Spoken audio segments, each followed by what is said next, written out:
வழுவாமல் நம்மை காக்கும் இயேசு கிறிஸ்துவின் இனிய நாமத்தினாலே உங்கள் அனைவரையும் வாழ்த்துகிறேன். இன்று தேவனுடைய வாரிசுகளாக மாறும் ரகசியத்தை குறித்து நாம் தியானிக்கலாம். அப்போஸ்தலனாகிய பவுல் எபேசியருக்கு எழுதிய நிருபத்தில் அதை எளிய மொழியில் தெளிவுபடுத்துகிறார்.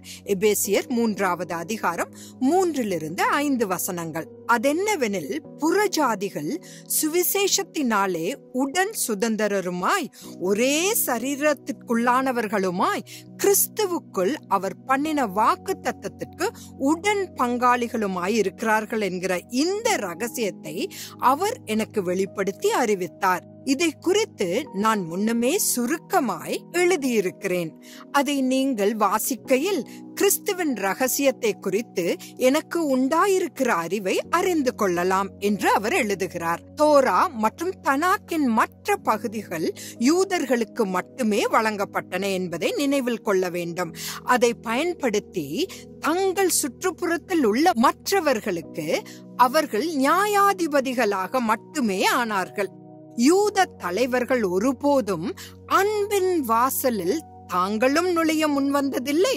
புறஜாதியாரும் உள்ளே நுழைய ஒருபோதும் அனுமதிக்கவில்லை.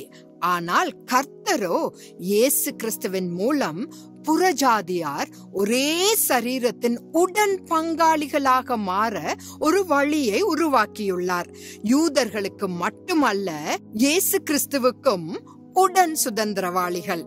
யூதர்கள் நமது மூத்த சகோதரர்கள், புறஜாதிகளாகிய நாம் இளைய சகோதரர்கள். முழுமையான புரிதலுக்கு எபேசியர் 3வது அதிகாரம் 3-6 படித்துக் கொள்ளுங்கள். தேவன் இப்படி பேசுவது போல் எனக்கு தோன்றுகிறது. என் மகனை இழிவாக பார்க்காதீர்கள்.